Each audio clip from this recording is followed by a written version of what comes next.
안녕하십니까. 캄중국 코리아 이태현입니다. 미국 정보당국이 5월 말 작성한 기밀 보고서에 따르면 푸틴 대통령이 4월 말에 말기 암 치료를 받은 후 공개석상에 복귀했다고 밝혔으며 현재 푸틴은 외부와 단절돼 있어 정확한 현황 파악이 어렵다고 좌파 언론인 뉴스위크가 5월 2일 보도했습니다. 이 기밀 문서를 미 국가정보국장실과 미 국방정보국, 미 퇴역 공군 장성 등이 확인했다고 신문은 전했습니다. 뉴스위크와 익명으로 인터뷰한 국가정보국장실 관계자는 러우 전쟁의 영향으로 미군 최고 정보 요원들이 더 이상 정보를 얻기 힘든 상황이라며 현재 푸틴의 정보는 극소수 외국 정상들의 대면 접촉을 통해 내막의 실마리를 얻을 수 있는데 기회가 차단되고 있다라고 말했습니다. 기밀 보고서를 직접 받아볼 수 있는 고위 정보 담당 임원은 푸틴은 여전히 권력을 유지하고 있지만 절대적이지 않다며 크렘린궁은 전에 없던 긴장감을 보이고 있다라고 말했습니다. 정보계에서는 올해 2월 7일 푸틴 대통령과 임마누엘 마크롱 프랑스 대통령과의 긴 테이블 회담을 푸틴의 건강 악화 여부를 가늠하는 잣대로 삼았습니다.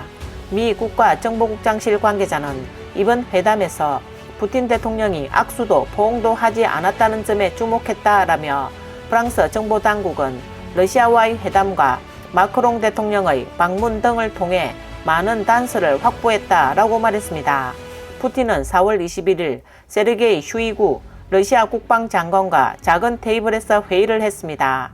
이에 앞서 한동안 모습을 드러내지 않았던 푸틴 대통령은 회의 사진에서 맥이 풀린 듯 오른손으로 책상을 움켜쥐고 있었습니다. 당시 푸틴에게 파킨슨 병이 있을 수 있다는 등의 루머가 돌았습니다. 미 정보당국이 백악관에 제출한 보고서에 따르면 푸틴이 중퇴에 빠질 정도로 건강에 이상이 있는 것으로 보고 있으며 그의 건강이 일찌감치 쇠퇴했을 수도 있지만 코로나19로 장기간 격리돼 있다가 뒤늦게 발견했을 수 있다고 밝혔습니다. 다음 뉴스입니다. 중공은 올해 제20차 전국대표 대회를 앞둔 베이다이허 회의는 각종 정치적 기속말과 소문이 끊이지 않았고 시와 장, 양대 파벌이 죽느냐 사느냐 하는 격투에 들어갔습니다. 제20차 당대회를 몇 달 앞두고 베이징 당국에서는 여러가지 인사이동 소식이 흘러나오고 있습니다. 지난 5월 28일 짱꽁 중국 국가시장감독관리 총국장이 텐진시의 낙하산 인사로 사망한 라오커신 시장을 대신했습니다. 두 명의 이전 시장이 서로 다른 파벌에 속해 있었기 때문에 장점인 파가 시진핑파의 텃밭을 빼앗았다는 관측이 나오고 있습니다. 사망한 라오커신은 일찍이 구이저우에서 성 상무위원을 지냈고 리짠수 자우커저 두 성 당서기와 함께 일했으며 또 저장성 상무위원과 조직부장을 맡았을 때 직속 상사가 샤바오룽으로 이들은 시진핑이 저장에서 서기로 일할 때의 최측근으로 저짱 쉰진의 직계로 여겨집니다. 한편 짱꽁은 베이징시 부시장을 지냈으나 시진핑파 대장인 차이치가 베이징시 당서기를 맡은 뒤 총노동조합 부주석이라는 중요하지 않은 곳으로 자리를 옮겼고 그 후 그는 2020년에야 국가감사국장으로 실권을 잡게 됐습니다.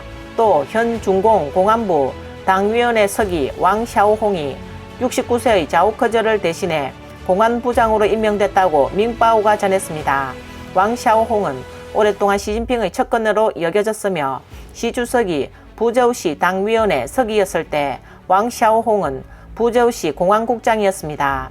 2012년 시진핑이 집권한 후 왕샤오홍은 샤먼시 공안국장에서 허난성 공안국장으로 승진했고 3년 후 베이징시 공안국장으로 승진했습니다. 올해 1월 공안부 왕샤오홍은 순리진의 정치 조직을 제거하기 위해 특별팀을 설립했습니다. 현재 중공의 최고위층 내분이 격렬하고 정치 정세가 요동치는 가운데 시진핑파와 장쩌민파의 사활이 걸려있고 갈수록 치열하고 아직도 변수가 남아있어 8월 베이다이허 회의 이후에야 답이 나올 것으로 보입니다. 다음 뉴스입니다. 상하이는 두 달간의 전염병 통제 끝에 6월 1일 조용히 봉쇄를 해제했습니다. 그러나 봉쇄 해제 21시간 만에 상하이에서 또 다른 전염병 폭발이 일어났습니다. 각 지역에서 여러 건의 양성 환자가 발생해 6월 2일 밤 여러 주민위원회가 봉쇄 통지문을 발표하자 상하이 사람들은 올해는 편안한 날을 보내기가 쉽지 않을 것 같다라며 허탈해했습니다.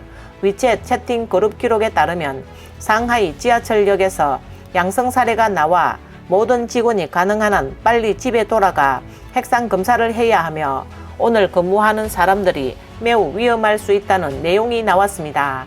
같은 지하철을 타는 것은 시간과 공간을 동반하는 동적 제로 정책으로 밀접 접촉자와 준밀접 접촉자로 분류돼 외지 격리 또는 자가 격리에 들어가야 합니다. 최근 트위터에 올라온 다양한 상하이 네티즌들의 영상에 따르면 2일 각 구별로 다른 수준의 통제가 이루어졌습니다. 상하이 후이난진의 저우덩 북문에 여러 대의 버스가 주차되어 있는 모습을 찍은 네티즌은 이곳 주민들이 격리 장소로 곧 끌려갈 것이라고 말했습니다. 상하이에서 가장 번화한 시후 2구도 다시 봉쇄됐고 당국은 양성 주민의 집 문도 봉쇄했습니다. 지난 2일 오후 8시 반 상하이 타오프 지안루에서 양성 환자가 나오자 주민 상당수가 갑자기 자가 격리됐습니다. 자오펑루 경계에는 철판벽과 철가시로 이중 봉쇄 격리됐습니다. 상하이의 여러 이웃위원회도 6월 2일 주민에게 보내는 편지를 발표하여 해당 지역에서 핵산 양성자가 활동하는 것으로 밝혀졌기 때문에 사람과 환경에 두 가지 핵산 검사를 실시할 필요가 있다고 밝혔습니다. 각 지역에서 주민들은 핵산 검사 결과가 나올 때까지 집 밖으로 나가지 말라고 했으며 택배는 아파트 단지 입구 선반 위에만 놓을 수 있고 관할 구역 내 길가의 모든 상점은 임시 휴업한다고 통보했습니다. 오늘 뉴스는 여기까지입니다. 구독과 좋아요는 격려입니다. 공유는 나눔의 시작입니다. 시청해 주셔서 감사합니다.